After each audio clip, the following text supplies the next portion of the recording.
I woke with a stranger's apron folded on my pillow. It was flour gray, patched at the hip, and it smelled of scorched butter, pepper, and lamp oil. I sat up with it in my fist and looked at my own bedchamber the way a man looks at a room he no longer trusts. The doors were barred from inside. The window was a slot no man could pass. Nothing in Caravith could reach the king's rooms at night. Nothing except the thing that lives in me.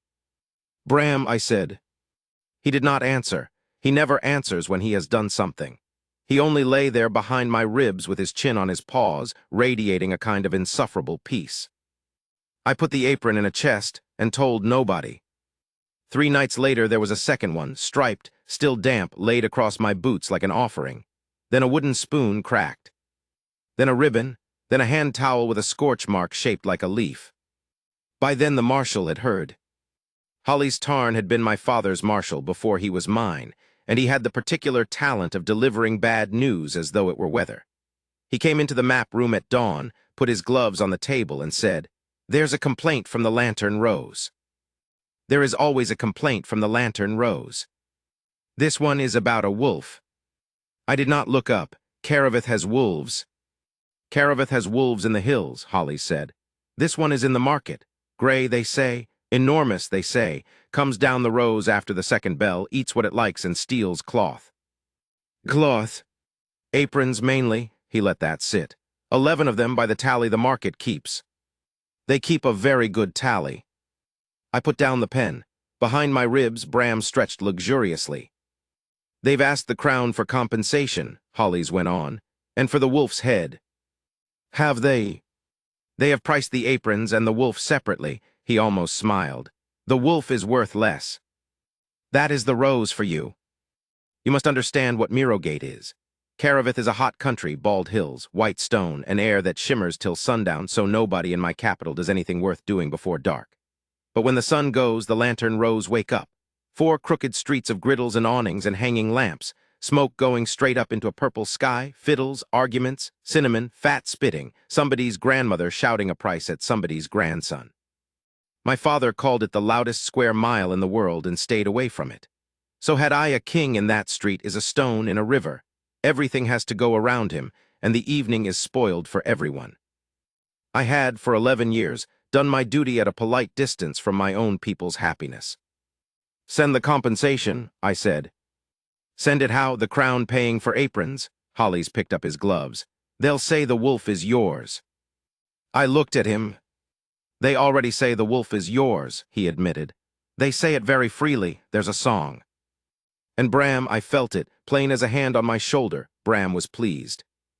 I went down that night myself. Not in disguise.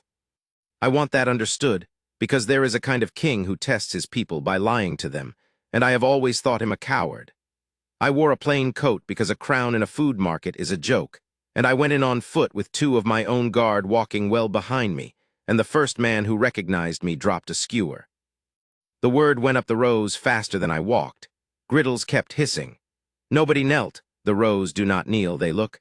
And by the time I reached the wide place where the 4 streets cross, I had an audience of about 400 people pretending to do business. There was a stall on the corner with a green awning, a griddle the size of a door, and a queue. The queue did not break for me. That is the detail I remember. Every other line in that market dissolved. That one shuffled forward, and a man near the front glanced at me and then very deliberately did not give up his place. Behind the griddle stood a woman with her sleeves shoved to the elbow and her hair tied up in what appeared to be a bootlace. She was flipping something with 2 irons at once and shouting a running argument at an old woman 3 stalls down about the price of pepper, and she did not stop when I arrived. She finished the argument. She won it. Then she looked at me. "You're the king," she said. "I am. You're standing in my light." I moved. Somebody in the crowd made a small strangled noise. She scraped the griddle, laid 4 cakes on a board, took a coin from the man at the front, and only then wiped her hands and gave me the whole of her attention, which was considerable and not at all friendly. "You've come about the aprons," she said. "I've come to pay for them." "Good," she held out her hand, flat, palm up, in front of 400 people.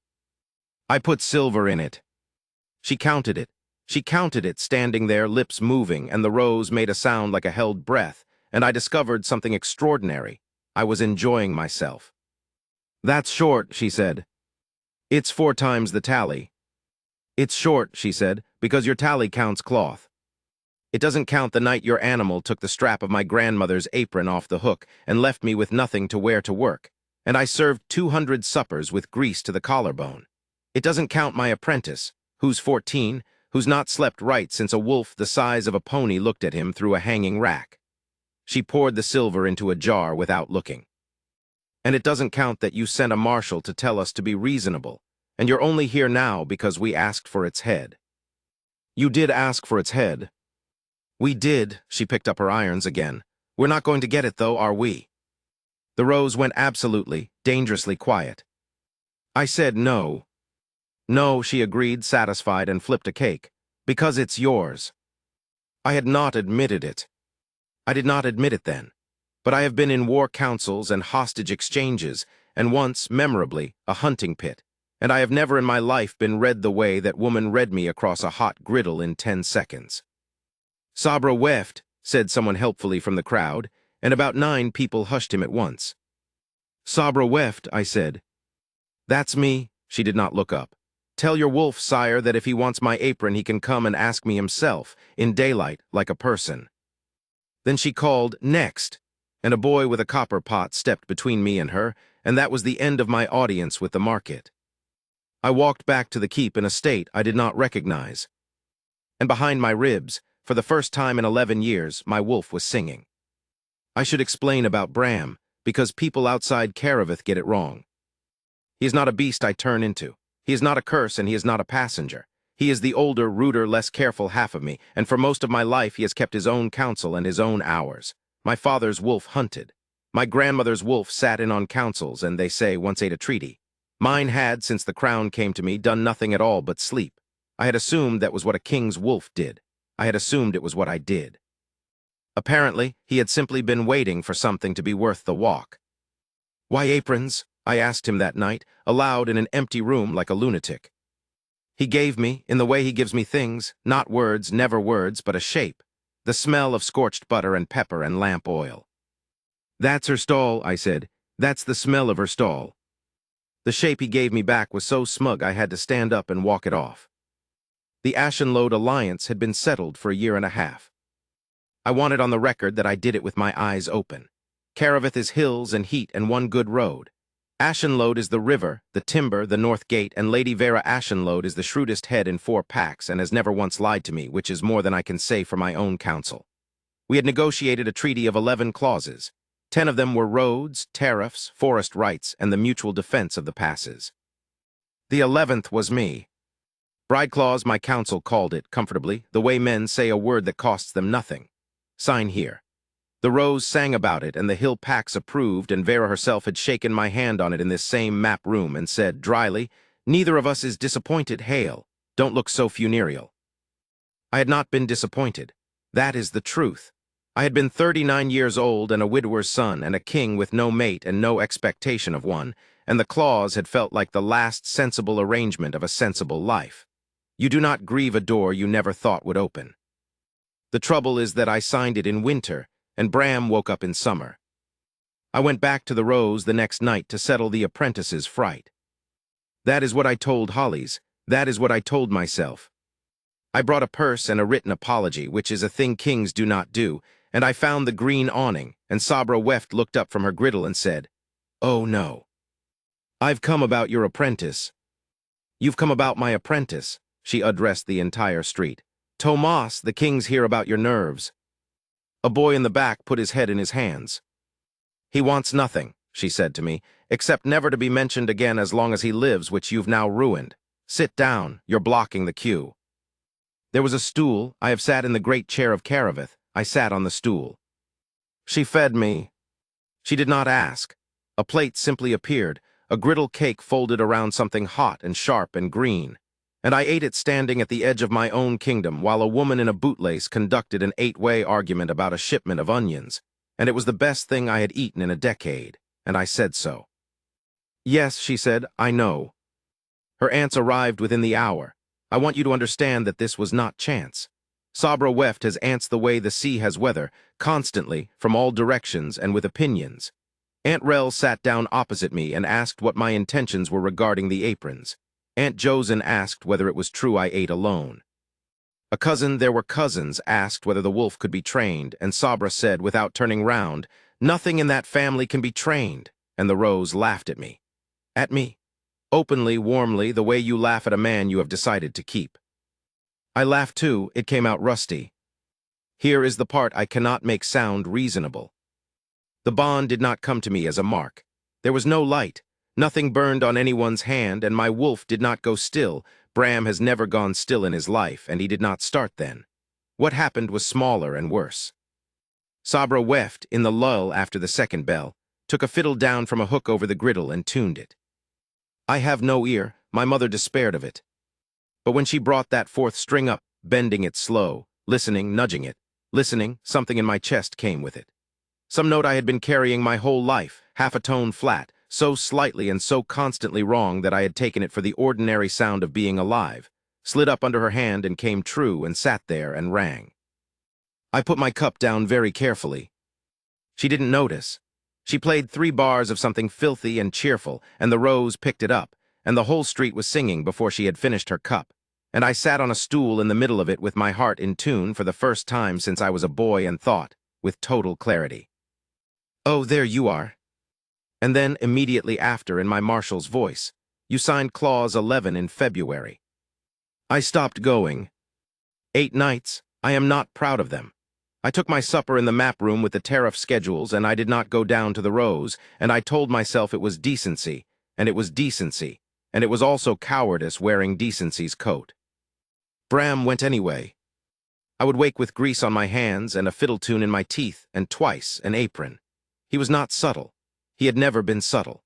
He simply went out through whatever door the night opens for him and ran the 4 crooked streets and came back reeking of pepper, and I would lie there in the dark and argue with him like a man arguing with his own arm. "She is not ours," I told him. "There is a clause. Butter, lamp oil, the 4th string coming true. There is a treaty, Bram. There are 3,000 people at the passes whose winter depends on that river." He showed me her hand, flat, palm up, in front of 400 people. That is not an argument. It was, though. It was the whole argument, and he knew it, and he slept. On the 9th night, Hollies came to me with his gloves in his hand, and his weather face on. "The Ashenload party arrives for the long night," he said.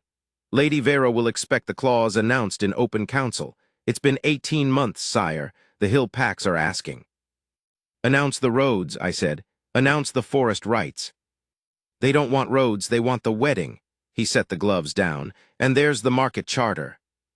I looked up.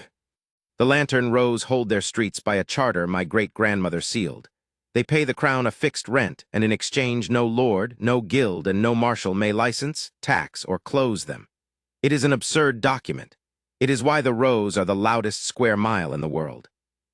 "Ashenload wants the charter dissolved," Holly said. "The river guilds won't ship into a market they can't license. It's in the schedule, Clause 9. He watched me. "You read it, sire, you initialed it." I had, in February. When the Rows were a noise I heard from a window, and Sabra weft was a name I did not know, and my heart had been flat so long I thought that was the note. 9 and 11 together, I said.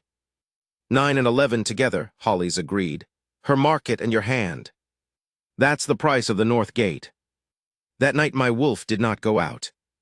He sat behind my ribs, awake, for hours, and did nothing at all. And if you have never had the worse half of yourself refuse to speak to you, I cannot describe it to you. I went down on the 10th night to tell her. That was my intention. I had it phrased. The charter is at risk, and you should know before the long night, and you should know from me. A king's business done cleanly. I told myself all the way down the hill. The Rows were full. Long night was 2 days off, and the lamps were doubled, ribbons up, a boy on a barrel murdering a trumpet, and Sabra was at her griddle with her sleeves shoved up and her hair in a bootlace. And when she saw me, she said, 8 nights. "I've been 8 nights," she said, "and then he came anyway, 5 of them, and my apprentice has stopped sleeping again, and Aunt Rel has a theory." She flipped a cake. "So I'll tell you what I told the street, sire. I don't mind the wolf. He's a menace, and he's a thief, and he sits under my awning like a rug, and last week he growled at a man who was being unpleasant to me about the price of pepper, and the man has been very polite since. I don't mind the wolf." She looked up.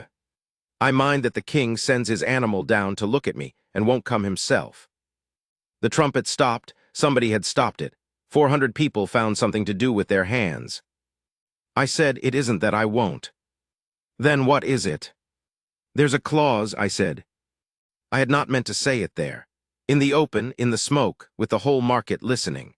But she had asked me a plain question in her own doorway, and I have never in my life been able to lie in a doorway. "Clause 11, I said. "Ashenload, it's been signed 1.5 years. Sabra Weft put down her irons. "Ah," she said. And the rose, my loud, rude, unkneeling rose, went so quiet I could hear the lamp oil burning. "Well," she said at last, and picked the irons back up, because that woman has never let a griddle spoil for a man in her life. "Then you're a man who's promised, standing in a market at midnight, and I'm a woman with a cue. Go home, sire." "Sabra, go home," she said, not unkindly, which was the worst of it. "You've got a treaty to keep it. I'd think less of you if you didn't." And that I have thought about this a great deal since. That is when I understood exactly what I was losing. Not the fourth string coming true, not the smell of pepper. Her, standing there with grease to the collarbone, telling the king of Caraveth to go and keep his word, because she would not have wanted him if he wouldn't. I went home. I did not tell her about Clause 9. I could not make my mouth do it. The long night council was held at the 9th hour in the high hall, doors open to the terrace because it was still hot at midnight, the whole court in. The hill alphas on the benches, Vera Ashenload at my right hand in river gray with her chin up, Holly's at the schedule with his reading glass. "Clause 9, Holly's read. "The market charter of the Lantern Rose dissolved at the turn of the year, licensing to pass to the joint guild." Nobody objected. Why would they? Nobody in that hall had ever bought a griddle cake in their lives. "Clause 11, Holly said and paused, because he is a marshal and he knows what a pause is for. "The hand of the king." Vera rose, and a wolf walked into the high hall of Caraveth. He came in off the terrace out of the dark, unhurried, enormous, gray as a hearthstone, with his head up and his claws clicking on my great-grandmother's floor, and the whole court came out of its seats with a sound I will hear on my deathbed. Guards moved. I raised my hand and stopped them. Bram crossed the hall. He did not look at me. He had, hanging from his jaws, dragging along the floor, filthy with smoke and grease, patched at the hip and reeking of scorched butter, pepper, and lamp oil. An apron. He came to the foot of the dais. He laid it down. He put one paw on it, the way he does with a bone, and he looked up at me with the entire, patient, insufferable peace of a creature who has been telling you the same thing for 2 months, and has finally found a room where you cannot pretend not to hear. Then he sat. Somewhere at the back of my court, a woman laughed and choked it off. "Sire," Holly said quietly. I looked at the apron. I looked at my wolf. I looked at Lady Vera Ashenload, who was standing beside me with her hands still half lifted, and who was not stupid, and who had gone very, very still. And I thought, 11 years. 11 years of doing my duty at a polite distance from my own people's happiness, and my own animal has more courage than I do, and he has just carried it into open council in his teeth. I stood up. "Read Clause 9 again," I said. Holly's blinked, "Sire." "Read it." He read it. The market charter of the Lantern Rose, dissolved at the turn of the year. "No," I said. The hall made a sound. "Rose, keep the charter," I said. "It is my great-grandmother's seal, and it is the only thing in this kingdom that has never once asked me for permission, and I find I like that in a market. The rent doubles, they'll grumble and pay it. They're paying half what they should, and the river guilds may ship into Mirrogate on the same terms as anyone else. And if they will not, then they may explain to their own council why they turned down the loudest square mile in the world." I looked down the hall. "Strike 9. Vera said mildly, "And 11 hail." I turned to her. You must understand that I could have done this quietly. Later, in a small room with wine. She would have made it easy.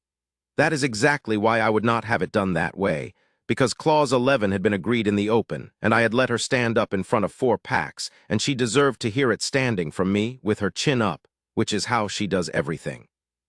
"Clause 11 is broken," I said, "and I broke it, and there's no honest way to dress that." The hall was silent. You've had my hand promised 18 months, I said. I gave it in good faith, and I'd have kept it in good faith, and I want the record to say that the fault is not yours and there is nothing lacking in you. You're the best head in 4 packs, and everyone in this room knows I'd be marrying up. A few people laughed. Vera did not, but something in her mouth moved. But there is a woman in the lantern rose who has never once been afraid of me, and my wolf has been stealing her apron since midsummer, and I have sat on a stool in her smoke and been happy for the first time since I was crowned. If I stand beside you at that altar with that in me, I insult you every day of your life. You are not owed a king's carcass with the note gone out of it. And the passes, Vera said. The winter are worth more than my hand and less than my word, I said. So take the rest, all 10 clauses and better. Take the forest rights outright, not shared outright. Take the tariff on the hill road at half. I'll ride the passes myself this winter with my own guard, and ashen load won't spend a copper on them. You came for the north gate, my lady. You'll leave with more than the gate, and you'll leave without a husband who is going to be a disappointment. Lady Vera Ashenload looked at me for a long moment. Then she looked down at the wolf, sitting on the apron at the foot of my dais. Outright, she said. Outright. Hale, she said, you're the worst negotiator I have ever met. And she sat down and picked up the reading glass and said, Marshal, strike 9 and 11, amend 4, and read it again from the top. And the high hall of Caraveth burst like a dropped pot. She told me afterwards on the terrace with a cup in her hand, I liked you a great deal, you know. I know. I'd have made you very comfortable and mildly unhappy for 40 years. She drank. Go on, then, before I remember the timber. Vera. Go on, she said. Take the animal. He's the only honest man in your court. I did not go that night. The rows were 3 deep with long night, and I was not going to do this in the middle of a festival, in the dark, in the noise, as an event. I went the next day. In daylight, like a person. At noon in high summer, the lantern rows are a dead street. The awnings are furled, the griddles are cold, the lamps are out, and the whole place smells of yesterday and looks like the inside of an empty box. 2 dogs, a cat on a barrel, somebody's washing. I walked down the middle of it with my wolf beside me, walking, in the sun, gray as a hearthstone, and every shutter on that street came open by the time we passed the second corner. The green awning was up. She was sitting under it on her own stool with her feet on a crate, mending the strap of an apron, and her hair was not in a bootlace, and she saw me and did not stand. You're standing in my light, she said. I moved. Aunt Rel was in the doorway. Aunt Josen was at the window. Tomas the apprentice was on the roof, actually on the roof, and there were 9 cousins in the street behind me pretending to shift a barrel that had been in that spot since my grandmother's day. I said, the charter's safe. It's not going anywhere. Doubled rent and you'll complain and you'll pay it. Sabra's needle stopped. That's not why I came, I said, and I want it separate. It's done and it's done whatever you say next. It's not a payment. I don't want you thinking that anything you say to me in the next minute buys or costs your street a copper. She set the apron down. Second thing, I said, the clause is broken.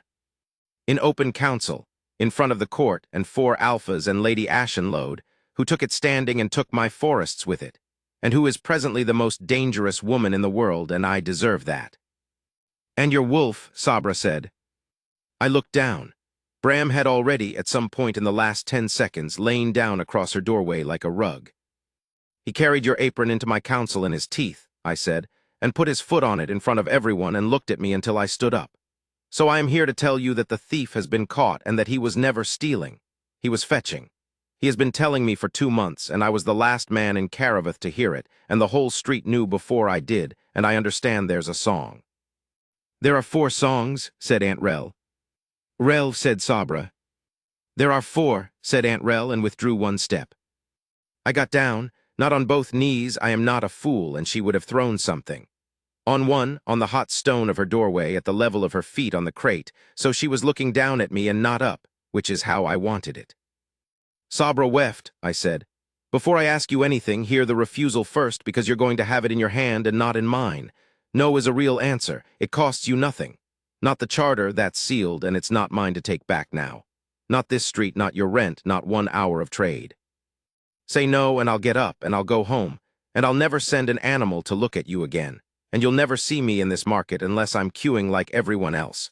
which, for the record, I intend to do regardless, because your griddle cakes are the best thing in my kingdom, and I'm not being noble about that. Andric, she said. It was the first time she had used my name. I've nothing to offer you that you want, I said. You don't want to keep. You'd be miserable in it, and everyone in it would be terrified of you inside a week. So I'm not asking you to come up the hill. I'm asking whether you'd have me down here, whether you'd let me be a man who comes to this doorway and eats what he's given and pays for the aprons and learns the fiddle badly and stands in your light and gets told to move. Whether you'd have me at all. That's the whole of it. That's everything I've got. Sabra Weft looked at me for a long time. Then she said, you'd be hopeless on the griddle. I'd be catastrophic on the griddle. You'd burn the first 4. I'd burn the first 40.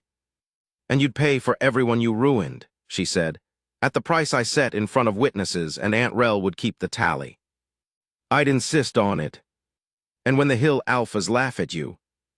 They already laugh at me, I said. There are 4 songs. Sabra Weft put her hand out. Flat palm up. In front of her aunts and her apprentice and 9 cousins, and a street of open shutters, and the king's own wolf lying across her doorway like a rug. I put my hand in it, and she pulled, and I came up off my knee, and the note that had been half a tone flat my whole life came true and sat there and rang, and Aunt Josen screamed from the window like a kettle, and the barrel the cousins had been pretending to shift went over with a crash that I am told was heard at the river gate. That was 2 summers ago. The charter holds. The rent doubled and they complained for a year and paid it, and the river guilds came in after all, grumbling exactly as I said they would. Vera Ashenlode has her forests outright and writes to me twice a year, always about timber, always ending with a single line about the wolf, and I ride the passes each winter with my own guard, and I have never regretted one clause of it. Sabra kept the stall. Of course she kept the stall. She is the queen of Caraveth, and she is behind that griddle 4 nights in 5 with her sleeves shoved to the elbow and her hair in a bootlace. And the queue does not break for her either, and the whole kingdom eats where she cooks now, which has made the aunts insufferable and Aunt Rel rich. And on 6 days I cook. I am as forecast catastrophic. I burn them. I burn them in front of a crowd that comes specifically to watch, and Aunt Rel keeps the tally on a slate nailed to the post. And at the end of the night my wife takes the irons out of my hands and says, "You're standing in my light," and the rows howl, and I pay for every ruined cake at a price she sets in silver counted in public. Bram sleeps through it. He sleeps at the back of the stall on a folded stack of aprons, hers, always hers. He has never once accepted a new one. And when the last lamp goes out and the 4 crooked streets finally quiet, my wife steps over him without looking down, the way you step over a rug you have owned for years, and he does not so much as open an eye. He has nothing left to fetch. He got what he went out for. He was always the better half of me, and he was right the whole time, and I have decided he need never know I said so. You should know what my wolf had been before the aprons, because it makes the theft worse. My grandmother's wolf sat in on councils. My father's hunted 6 nights out of 7 up the bald hills, and my father came back down at dawn with his boots wet and his temper cleaned out, and he ruled well because of it. Every alpha in Caraveth will tell you the same thing in a different order. The wolf is the older half, the ruder half, the half that has not yet learned to be careful, and if you starve it, you are only starving your own good judgment. Mine had done nothing for 11 years. Not slept exactly, I want to be precise. He was there, I could feel him the way you feel a room behind a wall, but he did not go out, and he did not want anything, and after the first year I stopped noticing that this was strange. Hollies noticed. Hollies said in about the 4th year, "Sire, when did the wolf last run?" And I said, "He's content," and Hollies said, "Wolves aren't," and went away and never asked again, which is the most alarming thing my marshal has ever done. I had assumed it was the crown. A king cannot go over his own wall at night. A king does not have a half that wants things. So when a gray animal, the size of a pony, came down the lantern rows after the 2nd bell and began stealing kitchen cloth from working women, it was not a small matter of a wolf being a nuisance. It was 11 years of nothing ending. I did not leave immediately. I would like to say I did. What I did was stand 3 steps back from her stall for a while in the smoke, like a stone in a river, and watch 400 people go carefully around me. That is the thing about a king in a market. Everything has to reroute. A woman with a tray changed her path when she saw me. Two boys who had been shoving each other stopped and became small. A man selling something on a string looked at my guard and simply left, and I thought, I have spoiled this street for an hour and I have not spoken to anyone but her. And then a girl of about 6 walked straight into the back of my leg, because she had been looking at a lamp and bounced off and sat down hard. The whole row went silent in a way I did not like at all. I picked her up and set her on her feet. She looked at my face for a long moment with a kind of unhurried professional interest. "You're very big," she said. "I am. Are you the wolf?"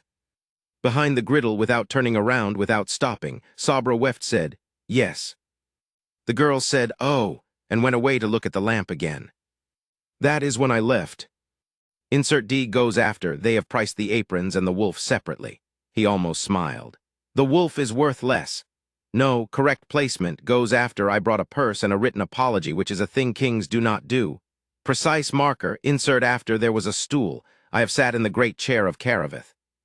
I sat on the stool, and before she fed me. The queue closed over the top of me within a minute. That was the whole trick of it, and I did not understand for weeks that it was a trick, and I am still not certain she did it on purpose. She simply did not clear a space. She let the market shut like water over a dropped stone, and the boy with the copper pot got his supper, and the woman behind him got hers, and a carter argued about change, and nobody could get round me any more because there was nowhere to go round to. I stopped being a stone in the river. I became furniture. Nobody in 11 years had made me furniture. It was the single most restful hour of my reign. Insert E goes after I laughed too.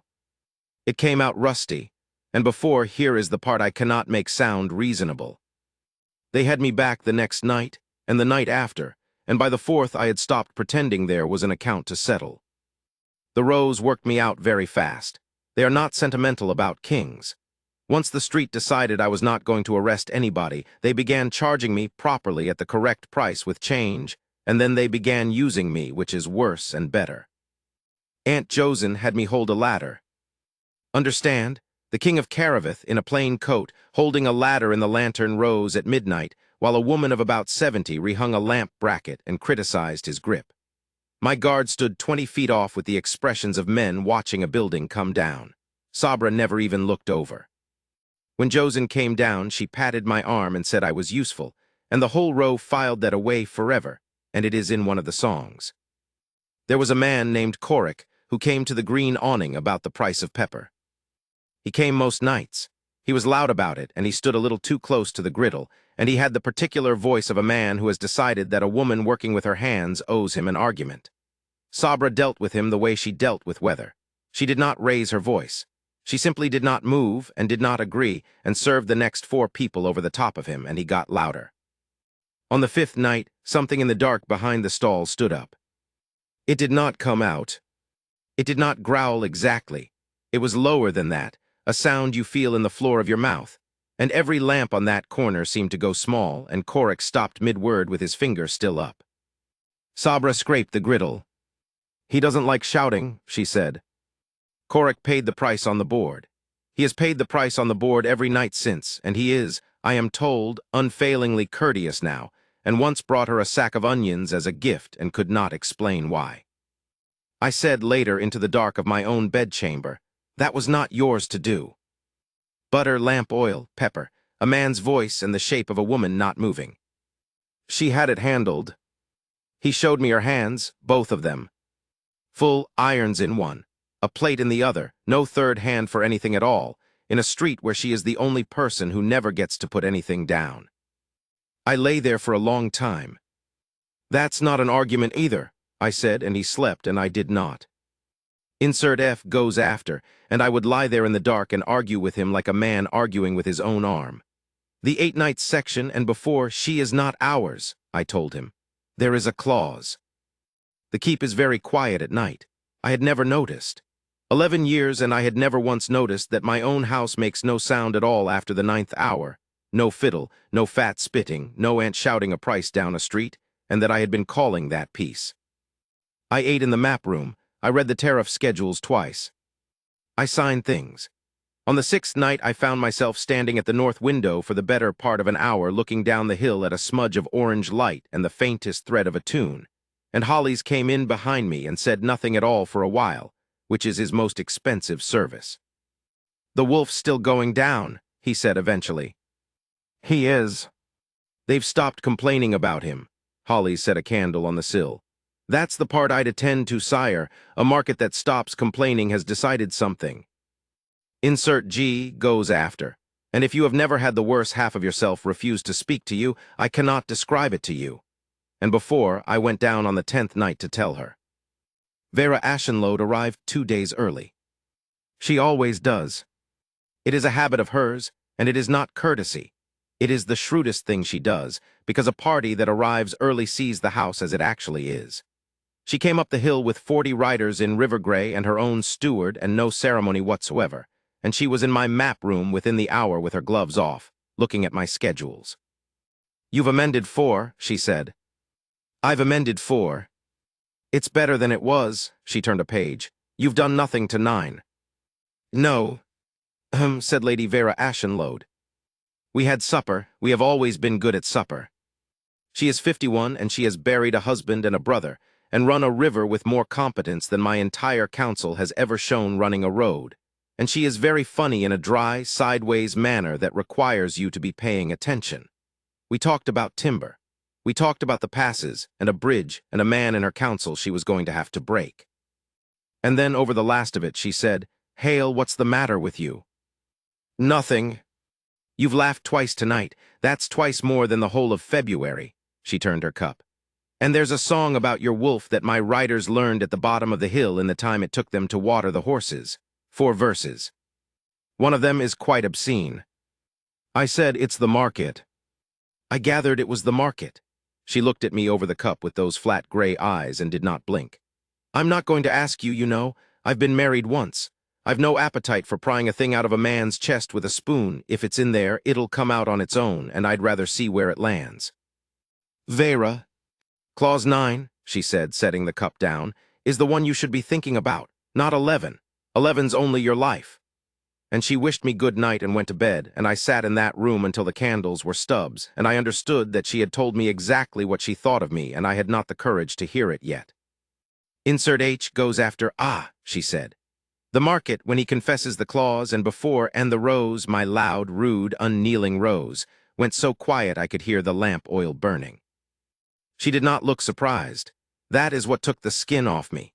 She looked like a woman being told a price she had already guessed and had been hoping to be wrong about and had budgeted for anyway. Insert I goes after, because she would not have wanted him if he wouldn't, and before I went home. Aunt Rel caught me at the mouth of the street. She is a small woman, and she stopped me the way a gate stops a horse, and she did not shout, which from Rel is a bad sign. 18 months, she said. "Yes." "And you sat on her stool." "Yes." She looked up at me for a while. There was a fiddle starting again somewhere behind her, badly, because the boy on the barrel had got hold of it. "You know what the worst of it is," she said. "She's not going to say a word against you, not one. She'll cook, and she'll be exactly the same tomorrow, and she'll be exactly the same in 10 years, and nobody in this street will ever know it cost her anything, because that woman has never once put a thing down where somebody could see it." "Rel." "Go on then," said Aunt Rel. "Keep your word, you're right too." And then, as I turned, "And sire, that animal of yours is not going to keep it for you." "I'd think about that." Insert J goes after, then he sat. The council, after Bram lays down the apron, and before, somewhere at the back of my court, a woman laughed and choked it off. I would like to tell you that I understood at once. What actually happened is that I stood there on my own dais and looked at a filthy patched apron on my great-grandmother's floor and thought, absurdly, of the strap. The strap Sabra had been mending in the doorway, the one that was her grandmother's, the one whose loss had put her on a stall for 200 suppers with grease to the collarbone. He had not taken that one, not once.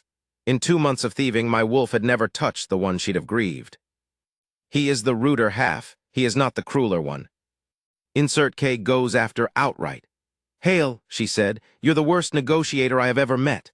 No, precise, goes after Vera says, and read it again from the top, and the hall bursts insert before she told me afterwards on the terrace with a cup in her hand.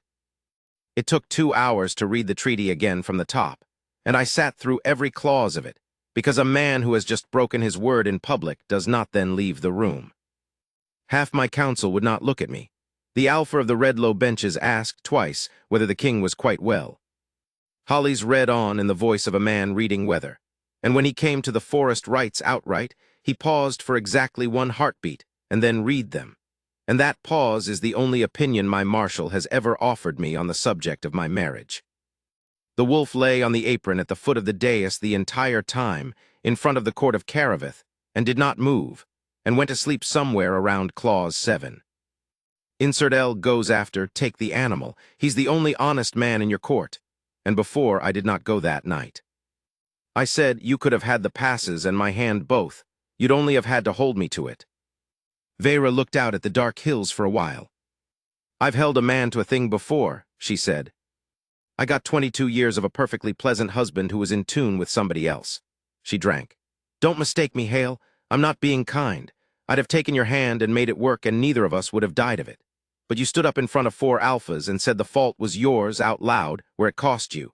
And I find I'd rather have that man owing me a favor for the rest of his life than sitting across a breakfast table not looking at me. That's still not kindness. That's just a better trade. Yes, said Lady Vera Ashenlode, pleased. Now you're negotiating, 2 summers too late.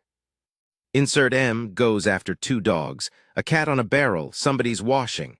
And before, I walked down the middle of it with my wolf beside me. I had not planned the wolf.